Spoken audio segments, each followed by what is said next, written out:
Now that our knitting is complete, all that's left is to seam up our mitts into their final shape. To do this, we're going to introduce a couple new tools. First off, we'll have a measuring tape.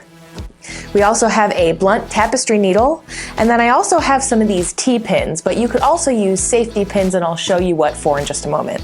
While a tapestry needle isn't included in your kit, they're fairly easy to locate. Your local yarn store will sell them, but a lot of the bigger box stores do too. And of course, if you have a knitting friend handy, I'll bet they'll be willing to loan you one. To finish this piece, we're going to start by folding it in half lengthwise. We're going to start by seaming up from the cast-on edge to where our thumb will start. That seam is going to be 2.5 inches. So if you want, you can measure out approximately 2.5 inches from the start here, and you can place a little marker. I'm using a T-pin, but you could certainly use a safety pin or a locking stitch marker if you have one, just to mark where that thumb is going to start, for my reference.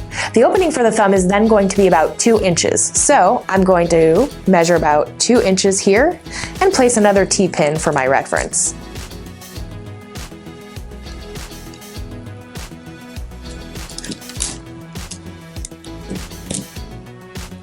I now know that I'll start seaming from here to here, leave a hole, and then begin seaming again from here to here. Now that we have the areas that we're going to seam up marked, go ahead and reorient your fabric so that where we're going to seam is right down the middle. This will be a lot easier to see where we're going to be seaming.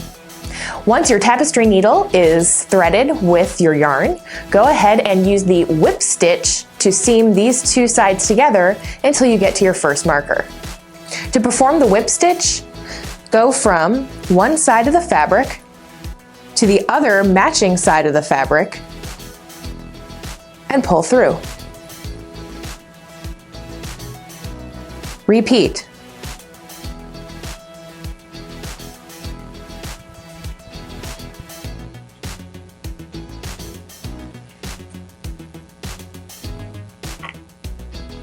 If you try to move through every stitch and its corresponding stitch, it should go fairly easily and you should be able to see where you're going without too much trouble. If you get off a couple of stitches here and there, it really won't matter in the long run.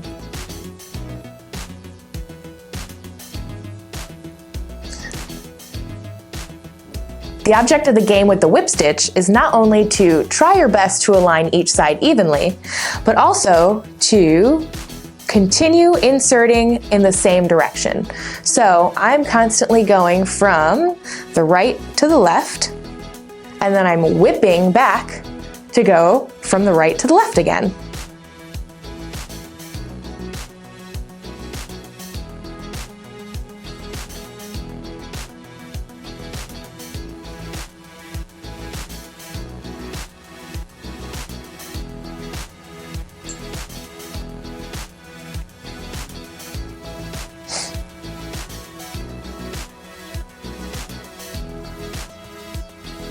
Once you've reached where your first marker is, go ahead and unthread your needle and just leave this yarn for a moment.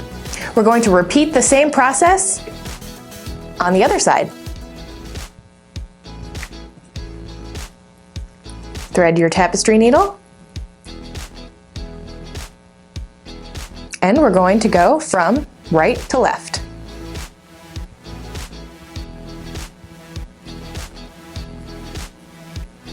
From the right side of the fabric into the left side of the fabric.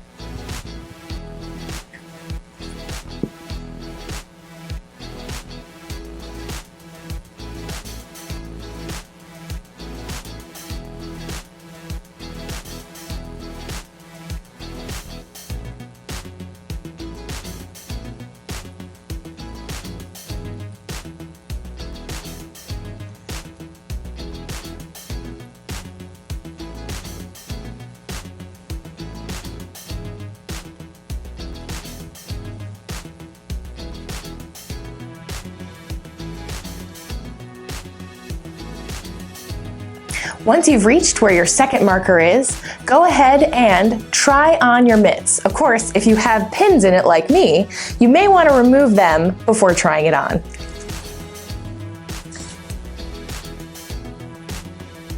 At this point, if you feel like your hole is too small or too big, you can always unpick a little to make the hole bigger, or you can go ahead and seam up on either side that you feel is more comfortable to make the hole a little smaller. Once the hole is exactly the size that you'd prefer, go ahead and remove your hand, and we're going to take care of these final edges to hide them. Doing this last part is called weaving in your ends or burying your ends. This process is only to secure these final ends and hide them so that not only will they not unravel, but they also won't be seen on the wrong side of the fabric. There are many techniques and different ways to hide your ends. Since we conveniently have a seam here, I'm actually going to hide these ends in the seam. To do this, I'm going to rethread the tapestry needle.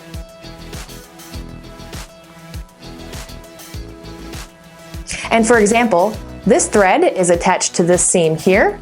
So I am just going to skirt the needle through these stitches for about an inch or so. If you pull the yarn a little bit, it will release any extra tension. And then I'm going to skip that first area where I came out and then go back to where I began.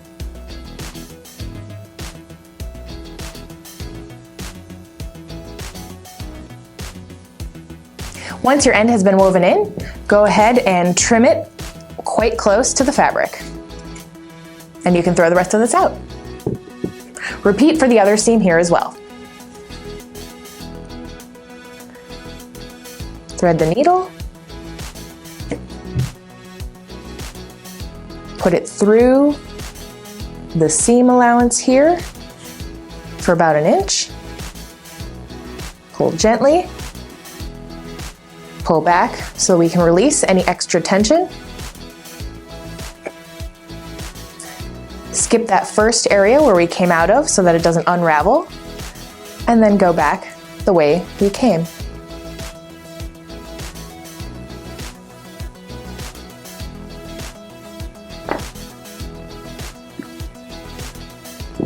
Again, trim the yarn, and you're good to go. All that's left now is to turn your mitt inside out